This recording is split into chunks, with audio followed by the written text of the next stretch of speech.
जब तक मनुष्य जीवन है बंधन रहेगा, और जब तक बंधन है तभी उस जीवन का अर्थ है। यदि शरीर बंधा नहीं होता तो क्या उसको शरीर कहते हो? तो हवा बन के उड़ जाता हो, तो बादल बन के। नियमों में बंधा है इसलिए शरीर है। शरीर में नियम नहीं होते तो कार्य नहीं करते। इसी तरह से आपके जीवन में नियम नहीं होते, नियमित नहीं होता जीवन की यही करना है, ऐसा तय नहीं होता, तो उसका क्या अर्थ होता फिर? जब तक शरीर है बंधन की चिंता मत कीजिए। बंधन से मुक्ति शरीर से मुक्ति है, और कोई मुक्ति नहीं। मैं शरीर नहीं हूं, यही मुक्ति है, और कोई मुक्ति नहीं।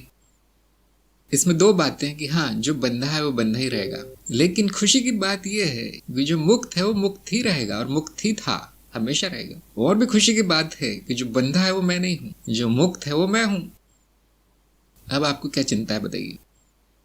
मन को, बुद्धि को ये लगने लगे कि मैं बंधा हूं, मैं बंधा हूं, तो ये अज्ञान का संकेत है। बुद्धि ये समझ जाए कि जो बंधा है वो बंधा रहेगा, उसको अपने हिसाब से काम करने दो, बहुत अच्छा है, बहुत सुंदर है, अब ये ज्ञान का संकेत है। अब ठीक है, अब बंधे होने में क्या बुराई है? कोई बुराई नहीं। अगर आपका फोन, आपका कंप्यूटर बंधन में नहीं होता, वो नहीं करता जो उसको बताया गया है, तो अब उसका क्या उपयोग है फिर? आपकी कार जहां मोड़ा जा रहा है उसको वहां नहीं मुड़ती, तो उसका क्या उपयोग है? उसका क्या उपयोग है फिर? बंधन अर्थात नियम, नियमों का ही बंधन है, और कोई बंधन है नहीं। तो चित्त के नियम चित्त का बंधन है। अब उसी की वजह से वो उपयोगी है, उसी की वजह से उपयोगी है। वो अपने हिसाब से चलता, अनियमित चलता, तो इस जीवन का क्या उपयोग होता? फिर न जीवन होता, न जीव होता, न मनुष्य होता, जगत होता, न गुरु होता, न शिष्य होता। फिर तो ज्ञान भी नहीं होता, और अच्छी बात है कि अज्ञान भी नहीं होता। एक स्तर पर यह सत्य है कि ऐसा ही है, लेकिन जैसे ही आप नीचे के स्तरों पे जाते हैं, जहां पे मनुष्य है, जहां पे जगत है, अब बंधन तो होगा ही। स्वीकार करना है जो जीवन है सामने, जो अनुभव सामने है, उसे स्वीकार करना। ये नहीं कहना वो बंधन है।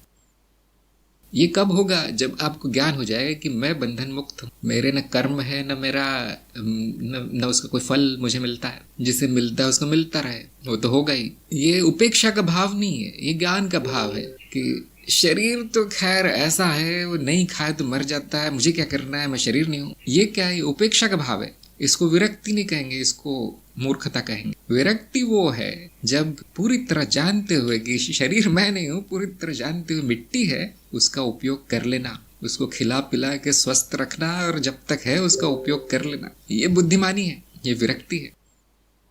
मैं हूं ये नहीं समझना, मेरा है तभी तक समझना है जब तक वो खतरे में है। जब वो कोई संकट नहीं है, मेरा भी नहीं है, पड़े रहने दो, जो कर रहा है वो अच्छा कर रहा है, उसका उपयोग करना है। शरीर का, माया का उपयोग करना है, जो एक तांत्रिक ही जानता है। इसका बड़ा उपयोग किया जा सकता है। आप छोटा उपयोग कर रहे हैं ना, आप अभी छोटे खिलौनों से खेल रहे हैं। तांत्रिक जानता है बड़ी बड़ी मशीनें बनाना। जैसे छोटा बच्चा छोटे से खिलौने से खेलता है, लेकिन बड़ा इंजीनियर क्या कर रहा है? कितनी बड़ी बड़ी मशीनें बनाता है, बड़ी मशीनों से खेलता है। खेल ही है उसके लिए। जो विज्ञान में, इंजीनियरिंग में है, वो जानते होंगे उससे बड़ा खेल कोई नहीं है, उससे अधिक मजा कभी नहीं आएगा आपको। जितनी बड़ी मशीन, जितनी जटिल मशीन आपके सामने होगी उतना आपको मजा आएगा। अब आप खिलौनों की तरफ देखेंगे, तांत्रिक वो बड़ा इंजीनियर है।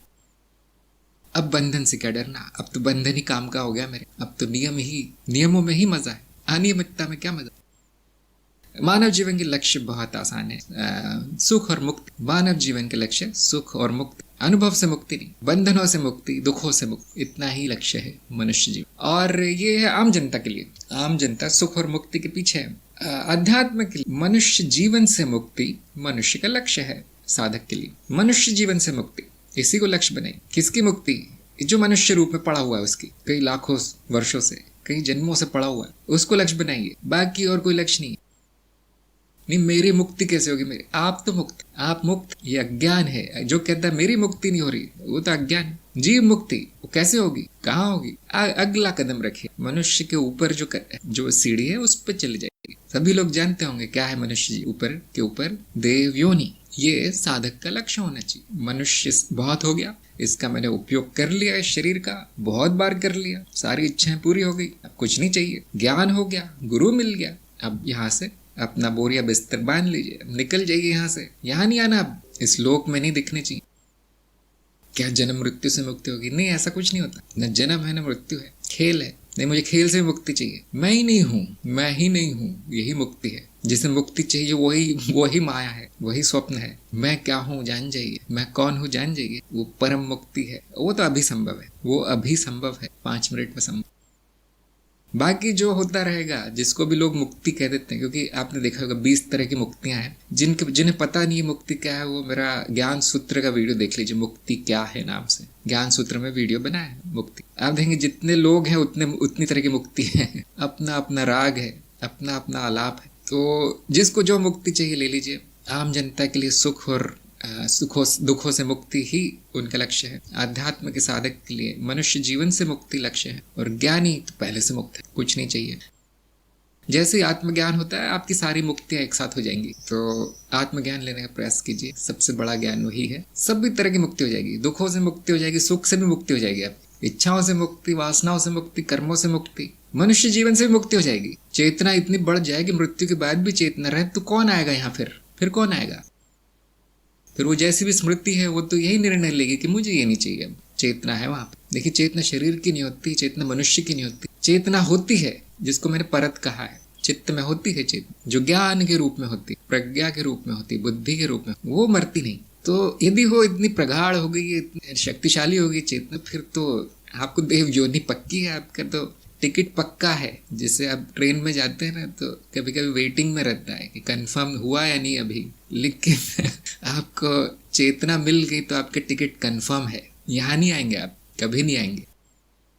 ये मतलब एक तरह का नियम है। जो पिंजरे के बाहर है वो पिंजरे के अंदर नहीं आएगा। बहुत बड़ा मूर्ख होगा तो ही आएगा, या उसका कोई लक्ष्य होगा तो आएगा। यदि आप में बोधिसत्व वृत्ति है तो आप आएंगे। हाँ चलो सबका भला कर दूं, कल्याण कर दूं, 2-4 जन्म ले लूं, वैसे भी अनंत काल तक देव योनि में रहना है, तो आ जाते हैं कुछ लोग। ये दिव्य पुरुष हैं, आ जाते हैं, कभी कभी दिखाई पड़ता, या उनका एक आध कुछ बच जाता होगा, कर्म एक आध वासना बच जाती होगी, इसलिए आ जाते हैं। मैंने देखा है जो सबसे बड़ी जो वासना जो बच जाती है वो है काम वासना, और कुछ नहीं।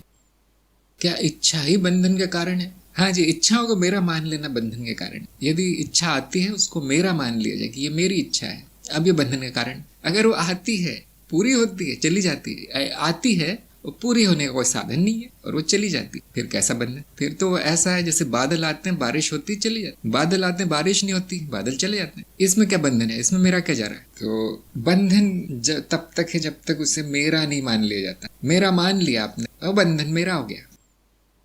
किसी महापुरुष ने कहा है कि यदि आप सोचते हैं कि मैं बंधन में हूं तो फिर तो बंधन, यदि आप सोचते हैं कि मैं मुक्त हूं, जो कि ज्ञान से होता है, तो मुक्त। फिर जो बंधन में रहे, जो मुक्त है वो मुक्त में रहे, सब कुछ ठीक है। फिर जैसे इच्छा आती है और उसको मन में विचार आता है कि मेरी है, जो अहम भाव है, क्यों अहम तो यही कहेगा ना कि ये मेरा है, वो मेरा नहीं है, वो अहम भाव है, और उसको मेरा मान लिया जाता है। उसके पीछे जीव दौड़ता है, शरीर दौड़ता है उस इच्छा को पूरी, क्योंकि मेरी है तो अब तो पूरी होनी चाहिए ना। उसके पीछे दौड़ता है, भागता है। अब वो नरक है, अब वो दुख का कारण है, अब वो बंधन लगेगा, अब वो मजदूरी लगेगी। आपने देखा होगा इच्छा पूरी होने के बाद भी उसमें संतुष्टि नहीं होती, अहम की तुष्टि होती है। अहम का जो एक बड़ा ही अजीब सा सुख उसको मिलता है, मैंने कर ली पूरी, मैंने कर ली पूरी, तुच्छता की पूर्ति होती है। अहम थोड़ा सा और बढ़ जाता है, और जब इच्छा पूरी नहीं होती इतनी भाग दौड़ के बाद, तो अहम छोटा सा हो जाता है, हारे हुए जानवर की तरह, पिटे हुए जानवर की तरह हो जाता है, पकड़े गए चोर की तरह हो जाता है, चुपचाप बैठ जाता है। तो ये वृत्तियां हैं जो चल रही हैं, अहम को इन वृत्तियों से ऊपर जाना है, वृत्तियों के परे जाना है। जो बंधन में उसको बंधन में पड़े रहने दो। इच्छा आती तो आती है, पूरी होगी तो होगी, नहीं होगी कोई बात नहीं, दूसरी आ जाएगी, दूसरी पूरी होगी, ऐसा चल रहा है, चलने दो।